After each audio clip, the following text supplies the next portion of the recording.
অনেকে দেখা যায় যে যেটা বললাম যে ২-১ দিনের মধ্যে এসওপি তৈরি করে। বাট আমি যখন অ্যাপ্লিকেশন করি আমার তখন একটা এসওপি তৈরি করতে সময়ই নিছিলাম আমি ১ থেকে ১.৫ মাস। খাতা কলমে দেখিয়ে দিব ব্রেকডাউন করে সেন্টেন্সগুলা যে কী জিনিসগুলা মূলত ওরা চায় এবং হচ্ছে এটাকে কিভাবে সাজিয়ে নিয়ে আসা যায়। আসসালামু আলাইকুম, আমি মেহেদী হাসান তুরস্কের ইস্তাম্বুল শহর থেকে।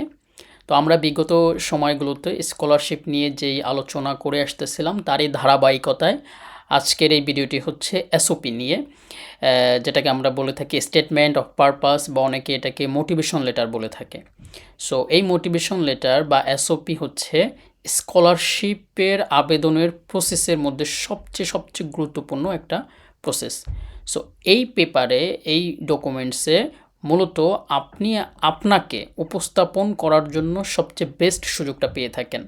কোনো স্কলারশিপ কমিটির সাথে অডিও বা ভিডিও কল বা মেইল ছাড়া বা চ্যাটিং ছাড়া নিজেকে উপস্থাপনের সবচেয়ে উত্তম মাধ্যম হচ্ছে এসওপি।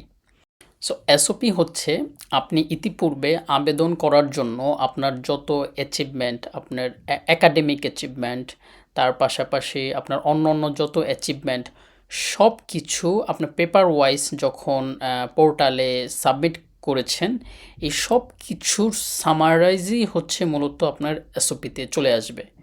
সো যেখানে হচ্ছে আপনি আপনার অ্যাচিভমেন্টগুলো উপস্থাপন করবেন খুবই সামারাইজ ওয়েতে, তার সাথে আপনি কি ফিল্ডে পড়াশোনা করতে চান এবং আপনার এই মোটিভটা কতটুকু স্ট্রং, কতটুকু যুক্তিযুক্ত সামনের পড়াশোনা করার জন্য, এটাকে ভেঙে চুরে নিজেকে উপস্থাপন করা, নিজের ফিউচারকে উপস্থাপন করা।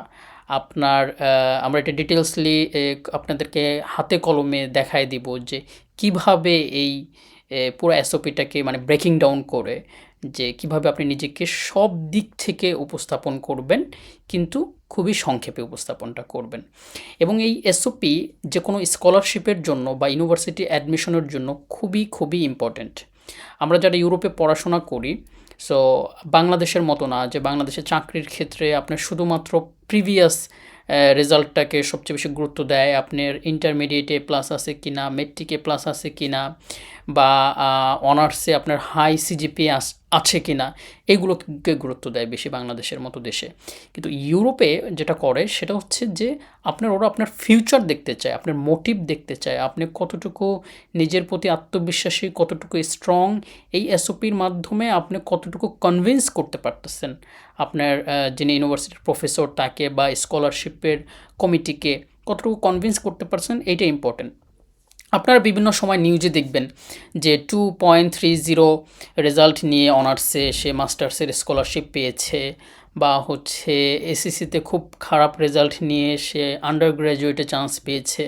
মূলত এই যে যারা চান্স পেয়ে যাচ্ছে তাদের ওই একাডেমিক রেজাল্টের বাহিরেও অনেক অ্যাচিভমেন্ট রয়েছে। তার পাশাপাশি তারা তার ইউনিভার্সিটির প্রফেসরকে তার এসওপি দিয়ে কনভিন্স করে ফেলতে পারে, বা কনভিন্স করে ফেলেই মূলত তার যে সাকসেস সেটা সে নিয়ে আসছে। সো এই জন্য এসওপি খুবই ইম্পর্ট্যান্ট। এটার উপর ডিপেন্ড করে আপনার স্কলারশিপের প্রায় একটা বিশাল পার্সেন্টেজ এটার উপর ডিপেন্ড করে আপনি স্কলারশিপ পাবেন কি পাবেন না। তো এত গুরুত্বপূর্ণ একটা পেপার বা একটা প্রসেস, এইটাকে আমরা অনেকে কী করি, চ্যাটজিপিটি বা গুগলের মাধ্যমে কোথাও থেকে কপি পেস্ট বা হচ্ছে তালি দিয়ে আমরা এটাকে তৈরি করি। বাট এইটা হওয়া দরকার ছিল সবচেয়ে গুরুত্বর সহকারে, সবচেয়ে যত্নের সহকারে তৈরি করা।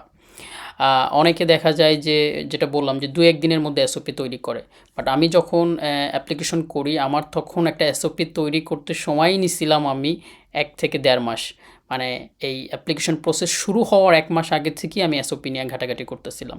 তো এর জন্য আমাকে অনেকগুলো বই পড়তে হইছে, বর্তমান ট্রেন্ড নিয়ে পড়াশোনা করতে হইছে, আর্টিকেল নিয়ে পড়াশোনা করতে হইছে। তো এইগুলার আলোকে আমি দেন আমার একটা ভিউয়ে নিয়ে আসতে পারছি যে এসওপিটা আমার এসওপিটা। আচ্ছা, এখন আসি যে আপনার এসওপির ফরম্যাটটা কেমন হওয়া উচিত।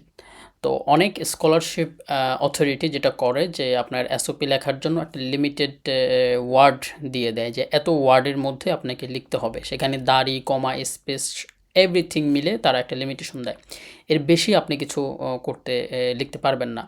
সো আমি যেটা ইতিমধ্যে বলেছি, এসওপি মূলত হচ্ছে আপনার সকল কিছুর আপনার প্রোফাইলের একটা সামারাইজ অ্যান্ড আপনার ফিউচার নিয়ে একটা সামারাইজ।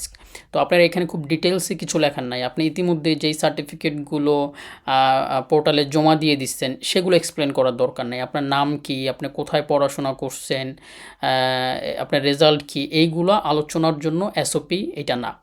এসওপি হচ্ছে জাস্ট একটা সামারাইজিং করা আপনার একাডেমিক ব্যাকগ্রাউন্ডের, প্লাস হচ্ছে মূল ফোকাসটা হচ্ছে আপনার ফিউচারকে নিয়ে, আপনার ফিউচার এডুকেশন ফিল্ড নিয়ে। তো আমরা এটাকে পর্যায়ক্রমে আলোচনা করব। আপনাদেরকে আমি যেটা বলছি যে খাতা কলমে দেখিয়ে দিব ব্রেকডাউন করে সেন্টেন্সগুলা, যে কি কি জিনিসগুলো মূলত ওরা চায় এবং হচ্ছে এটাকে কিভাবে সাজিয়ে নিয়ে আসা যায়। তো আমরা যেহেতু তুরস্কের স্কলারশিপ নিয়ে কথা বলতেছিলাম, তো আমরা তুরস্কের কান্ট্রিটাকে ফোকাস করব। বাট এইটা আপনারা যারা অন্য অন্য দেশের জন্য এসওপি তৈরি করবেন, জাস্ট ওই দেশের প্রেক্ষাপটে আপনি তৈরি করবেন। কিন্তু আমি মনে করি যে স্ট্রাকচারটা আপনি চাইলে আমার যে স্ট্রাকচার আমি দেখাবো সেটাকে আপনারা ফলো করতে পারেন। সো আমরা এখন হাতে কলমে দেখব যে একটা এসওপি কীরকম হওয়া উচিত, বা একটা আদর্শ একটা এসওপি কেমন ফরম্যাটে হওয়া উচিত। জি, তো আমরা এখন একটা এসওপির ফরম্যাট দেখব। তো আমরা ধরে নেব যে একজন আবেদনকারী যিনি এখানে আন্ডার গ্র্যাজুয়েট পড়াশোনা করতে চায় এবং সে হচ্ছে কম্পিউটার ইঞ্জিনিয়ারিংয়ে পড়াশোনা করতে চায়। সো এখানে প্রথমে আপনারা যেটা দেখতে পারবেন, এটা টোটাল ফরম্যাটটা এখানে চলে আসছে। বাট আমি যেটা বলছি, আমি এগুলাকে সেন্টেন্সগুলোকে ব্রেক ডাউন করে আপনাদেরকে দেখাবো। সো মূলত আপনি যখন ফাইনালি লিখবেন, লেখাটা এরকম হবে, জাস্ট এই ফর্মেটে আপনি লিখবেন। বাট আপনাদের বোঝার সহজার্থে আমি এটাকে ব্রেকডাউন করব এখন। সো আপনার টার্কির স্কলারশিপের আবেদনের জন্য আপনি এই যে লাল কালির যে লেখাটা দেখতেছেন, এই লেখাটা আপনি এসওপির যেখানে আনসার করতে যাবেন সেখানে পাবেন। সো এটা খুবই আপনাকে সহজ করে দেয়, স্পেসিফিকলি ওরা কী চাচ্ছে সেটা ওরা নিজেরাই এখানে লিখে দিছে। তো আপনি যদি দেখেন যে এখানে তারা চাচ্ছেটা কী, সেটা হচ্ছে বলতেছে যে আমাদেরকে নিচের যেই আমি টপিকগুলো দিয়েছি এগুলোকে এক্সপ্লেইন করে আমাকে তোমার এসওপিটা লিখে দাও। এক্ষেত্রে সে বলতেছে যে your academic and social experience relating the field, মানে তুমি যেই ফিল্ডে পড়াশোনা করতে চাও এইটা তোমার অ্যাকাডেমিক অ্যান্ড সোশিয়াল অ্যাক্টিভিটিস যেগুলো ছিল বিগত সময়ে, এটা কিভাবে তোমাকে তৈরি করছে, মানে একটা সয়েল ফিল্ড সে তৈরি করছে কিনা তোমার বিগত একাডেমিক অ্যান্ড সোশিয়াল অ্যাক্টিভিটিসগুলো। তারপর বলতেছে যে your reason for choice turkey, তুমি কেন টার্কি চুজ করতেছো এইটা লেখো। অ্যান্ড পরবর্তীতে বলতেছে তোমার ফিউচার প্ল্যান কি এই এডুকেশন নিয়ে। সো মূলত তারা যেটা আপনাকে জিজ্ঞাসা করতে চাচ্ছে যে তুমি কি ফিল্ডে পড়াশোনা করতে চাচ্ছ, এবং এই ফিল্ডে পড়াশোনা করার জন্য তোমার যে বিগত যে একাডেমিক এবং সোশিয়াল যে ব্যাকগ্রাউন্ড, এগুলো কি তোমাকে একটা ফান্ডামেন্টাল একটা ভিত্তি তৈরি করছে কিনা, এই ডিপার্টমেন্টে পড়াশোনা করার জন্য উপযুক্ত একজন ক্যান্ডিডেট তৈরি করছে কিনা, এটা জিজ্ঞাসা করতেছে। তারপর বলতেছে কেন তুমি এটা চুজ করছো, তারপর বলতেছে যে তোমার ফিউচার প্ল্যান কী। সো আমরা এখন কিভাবে লিখব, আমি এগুলো ব্রেকডাউন করছি এবং প্রতিটার একটা করে হেডলাইন দিছি। আপনারা এই যেই হেডলাইনগুলো দেখতেছেন এগুলো অবশ্যই দিবেন না, এগুলো জাস্ট আমি আপনাদেরকে বোঝার সুবিধার্থে। সো ফার্স্টে আপনি ক্লিয়ার আপনার একটা মোটিভ দেবেন যে আপনি কী ফিল্ড নিয়ে পড়াশোনা করতে চান। তো এখানে যে আমরা এক্সাম্পল হিসাবে যাকে নিছি, সে বলতেছে কি যে আমি সাইবার সিকিউরিটি এই ফিল্ডে আমার ভবিষ্যতের কেরিয়ার দেখতে চাই এবং তার জন্য আমার বেসিক যেই এডুকেশন আন্ডার গ্র্যাজুয়েটে এইটা আমি কম্পিউটার ইঞ্জিনিয়ারিংয়ের উপর করতে চাই। সো প্রথম সেন্টেন্সটাতে আপনারা একদম ক্লিয়ারলি বলে দিবেন যে আপনি কী চান, তাহলে যিনি এটা পড়বেন সে পড়ার জন্য আগ্রহী হবে, যে সে প্রথম ক্লিয়ার হইল যে এই ছেলেটা অ্যাকচুয়ালি কী চাচ্ছে। তারপর সে কী করতেছে, যে ছেলেটা যেটা লিখতেছে সে একটা ইন্ট্রোডাকশন দিচ্ছে যে সে যে সাইবার সিকিউরিটি পড়তে চায় এইটার প্রয়োজনীয়তাটা কী, এটার ভবিষ্যতের প্রয়োজনীয়তাটা কী, এটার বর্তমানে ল্যাকিংসগুলো কী, সে এগুলো নিয়ে একটা আলোচনা করলো। কারণ আপনি একটা জিনিস বললেন যে আমি এটাতে পড়তে চাই, সো তুমি কেন পড়তে চাও সেটা তো অটোমেটিক কোশ্চেন চলে আসে। সো এখানে সেকেন্ড যে ফিল্ডটাতে সে এখানে দেখাচ্ছে যে সাইবার সিকিউরিটির যে প্রয়োজনীয়তা বা এটার ডিমান্ড যে বাড়তেছে, এইটা নিয়ে সে একটা আলোচনা করছে এই ইন্ট্রোডাকশনে। যদি আপনি দেখেন ইন্ট্রোডাকশনে importance of cyber security in digital area. পরবর্তীতে এসে সে একটা গল্প তৈরি করছে, মানে এই এসওপিটাকে সে ইন্টারেস্টেড তৈরি করতেছে যিনি এটা পড়তেছে। সো যিনি লিখছে সে বাংলাদেশে একজন স্টুডেন্ট ধরে নিলাম আমরা। সো সে সেখানে লিখতেছে যে বাংলাদেশে 2016 সনে আপনারা জানেন যে একটা সাইবার অ্যাটাক হয় এবং সেখানে প্রায় $81 মিলিয়ন বাংলাদেশ ব্যাংক থেকে আপনার হ্যাকাররা চুরি করে। তো মানে ডিজিটাল চুরি যেটা সেটা করে। সো সে এখানে দেখাচ্ছে কি যে বাংলাদেশে অ্যাকচুয়ালি ওরকম এক্সপার্ট নাই সাইবার সিকিউরিটি ফিল্ডে। সো আমি ভবিষ্যতে সাইবার সিকিউরিটি ফিল্ডে নিজেকে স্পেশালাইজড করে আমি এই ফিল্ডে বাংলাদেশের জন্য একটা অবদান রাখবো। সো আমরা এখন আবার প্রথম তিনটা দেখি যে প্রথমে সে কী করলো, ক্লিয়ারলি তার মোটিভটা বলল যে সে কোথায় পড়াশোনা করতে চায়, তার ভবিষ্যৎ কেরিয়ার কী এবং সে কী ডিপার্টমেন্টে পড়াশোনা করতে চায়। তারপর সে এক্সপ্লেন করলো যে আমি এইটা কেন পড়বো, এটার বর্তমানে ডিমান্ড কী। তারপরে সে এসে যেটা করলো 3 নাম্বারে যে cyber security challenge in Bangladesh, মানে সে দেখাচ্ছে যে আমি যে এইটা পড়বো, এইটা পড়ার পিছে আমার একটা গল্প আছে, আমার একটা মোটিভেশন আছে। সো আমি একটা জায়গা থেকে উৎসাহ পাইছি। কোথা থেকে? এই যে একটা ল্যাকিংস আছে বাংলাদেশের এই জায়গাটা থেকে। সো সে এইটাও ক্লিয়ারলি বলে দিচ্ছে যে সে কিন্তু এই প্যারাটাতে সেটাও বলে দিচ্ছে তার মূলত চিন্তা হচ্ছে বাংলাদেশকে নিয়ে, দেশকে কিছু একটা দিবে। পরবর্তীতে প্যারাতে এসে academic interest and early motivation in science and technology and হচ্ছে practical experience and school level research activities. এই প্যারাতে এসে মূলত এই স্টুডেন্টটা দেখাতে চাচ্ছে যে এই যে প্রথমে তারা যে কোশ্চেনটা করছে যে তুমি যেই ফিল্ডে পড়াশোনা করতে চাও তোমার বিগত ফিল্ড কী, তোমার বিগত ফিল্ড তোমার ভবিষ্যতের ফিল্ড এর জন্য যে সয়েল ফাউন্ডেশন, যেটা মূল একটা মৌলিক যে শিক্ষাগুলো দরকার এগুলো তোমার আছে কি না, এটা রিলেটেবল কি না তোমার বিগত পড়াশোনার সাথে। সো এই অ্যান্সারটা সে এই দুইটা এসে দিচ্ছে, প্যারাতে দিচ্ছে।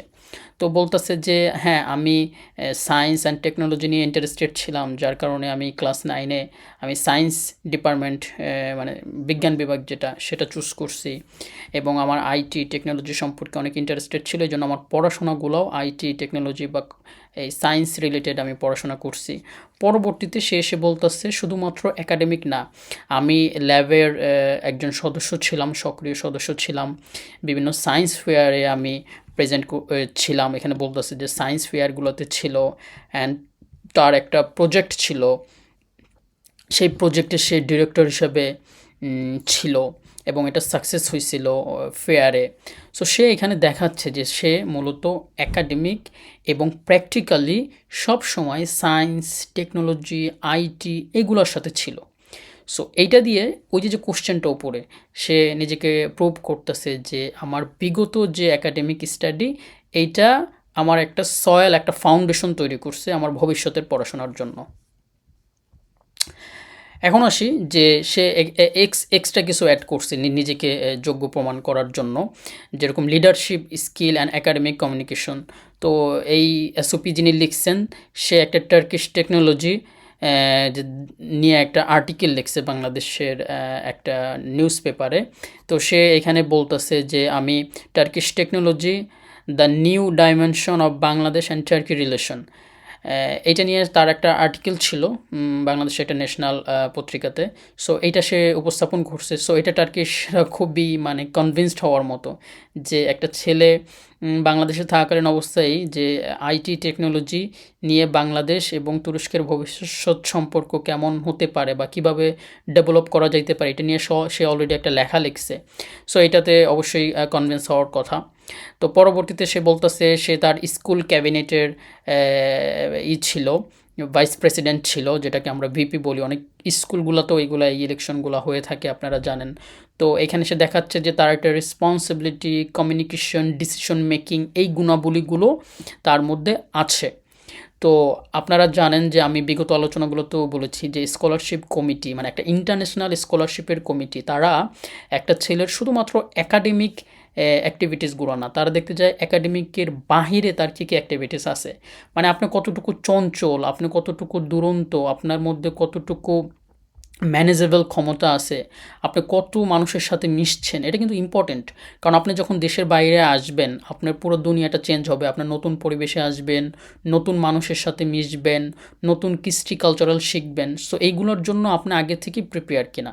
যারা শুধুমাত্র বাসায় বসে থাকে, শুধুমাত্র একাডেমিক এক্সিলেন্স দেখায় 4 আউট অফ 4, বাট বাহিরে কোথাও বের হয় নাই, বাহিরের দুনিয়া দেখে নাই, সো এমন একটা লোককে স্কলারশিপ কমিটি এনে তো অনেক সময় বিপদে পড়বে, যেই ছেলেটা বাহিরে চলতে পারতেছে না, নিজের কাজগুলো ম্যানেজ করতে পারতেছে না। তো এইখানে এটা উপস্থাপন করা হয়েছে।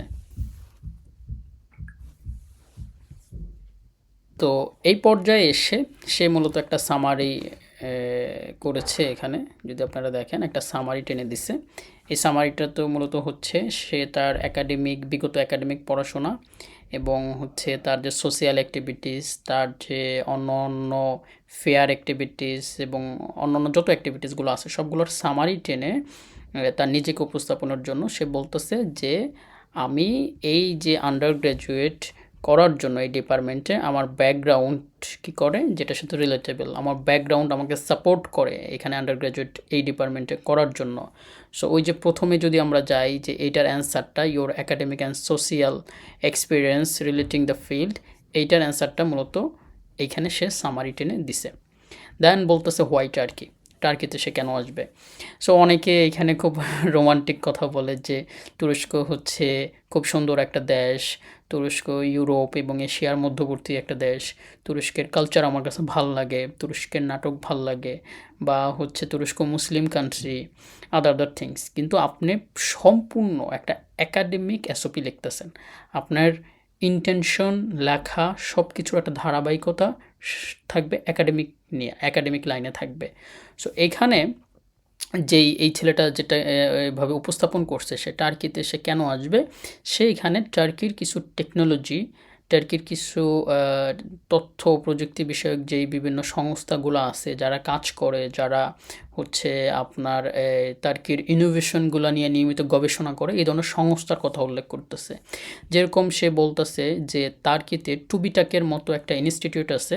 সো টুবিটাক হচ্ছে মূলত তুরস্কের সবচেয়ে বড় সংস্থা যারা হচ্ছে টেকনোলজি নিয়ে গবেষণা করে এবং টেকনোলজিতে যারা হচ্ছে ইনভেস্ট করে, এটা হচ্ছে সবচেয়ে বড় একটা সংস্থা। এই সংস্থা অনেক স্কলারশিপ দেয়, অনেক প্রজেক্টে অনেক অনেক ইনভেস্ট করে। সো সে বলতেছে কি যে তুরস্কে ন্যাশনাল পর্যায়ে টুবিটাক নামে একটা অর্গানাইজেশন আছে যারা হচ্ছে এই টেকনোলজিতে অনেক বেশি গবেষণা করে এবং অনেক বেশি ইনভেস্ট করে। সো সে বলতেছে যে টুবিটাক আমাকে কনভিন্স করছে। তার পাশাপাশি বলতেছে যে টেকনোফাস্টের মতো, টেকনোফাস্ট হচ্ছে তুরস্কের সবচেয়ে বড় টেকনোলজি বেসড একটা ফেয়ার অর্গানাইজার, যারা হচ্ছে বিভিন্ন বড় বড় মেলা আয়োজন করে এবং সেখানে বিভিন্ন প্রজেক্টের জন্য তারা ইনভেস্ট করে। সো ও বলতেছে কি ছেলেটা যে এই টেকনোফাস্টের মতো যে এত বড় একটা সুযোগ, এটা আমাকে আকৃষ্ট করছে তুরস্কে পড়াশোনা করার জন্য। এবং পরবর্তীতে সে অ্যাজ এ এক্সাম্পল হিসাবে দেখাচ্ছে যে এই যে টুবিটা, টেকনোফাস্ট এবং টার্কির যে এডুকেশন অনেক হাই কোয়ালিটির, এর মাধ্যমে টগের মতো তুরস্কে একটা গাড়ির ব্র্যান্ড প্রতিষ্ঠা হয়ে গেছে, বা বাইরাক্তার আকিঞ্জির মতো একটা ওই যে আপনারা জানেন যে মানববিহীন যুদ্ধ যে ড্রোন, সেটা হয়েছে। সো অ্যাজ এ এক্সাম্পল হিসাবে সেগুলো দেখাচ্ছে যে এই বিষয়গুলো তাকে আকৃষ্ট করছে। সো এই জন্য সে টার্কিতে আসতে চায়। সো এটা আমি মনে করি যে একটা স্কলারশিপ কমিটিকে কনভিন্স করার কথা, যে এই ছেলেটা অলরেডি আমাদের টুবিটাক সম্পর্কে, আমাদের টেকনোফাস্ট সম্পর্কে জানে এবং আমরা কী কী আবিষ্কার করতেছি এগুলো সম্পর্কেও জানে, এবং এই জন্যই সে মূলত কনভিন্সড হয়েছে, অন্য কোনো কারণে না। সো এটা হচ্ছে হোয়াই টার্কি, কেন সে টার্কিতে আসবে। পরবর্তীতে সে এই স্কলারশিপটা কেন, হোয়াই এই স্কলারশিপের জন্য আবেদন করছে, এইটার সে একটা সামারি টানছে যে এই স্কলারশিপটি হচ্ছে, এই স্কলারশিপের যে সুযোগ সুবিধাগুলো রয়েছে এটা অন্য অন্য স্কলারশিপের তুলনায় কম।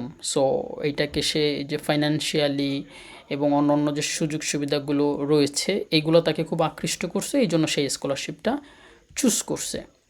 এবং পরবর্তীতে একদম শেষে এসে সে তার ফাইনাল গোল বলতেছে যে তার ফাইনাল গোল মূলত হচ্ছে বাংলাদেশে ব্যাক করা এবং বাংলাদেশের ওই যে একদম প্রথমে সে যেটা বলছে যে সাইবার সিকিউরিটি নিয়ে কাজ করা, সে ভবিষ্যতে সেইটা নিয়ে কাজ করবে এবং ভবিষ্যতে তুরস্ক এবং বাংলাদেশের এই সাইবার সিকিউরিটি সেক্টরে সে নিজেকে একজন অবদানকারী হিসাবে দেখতে চায়।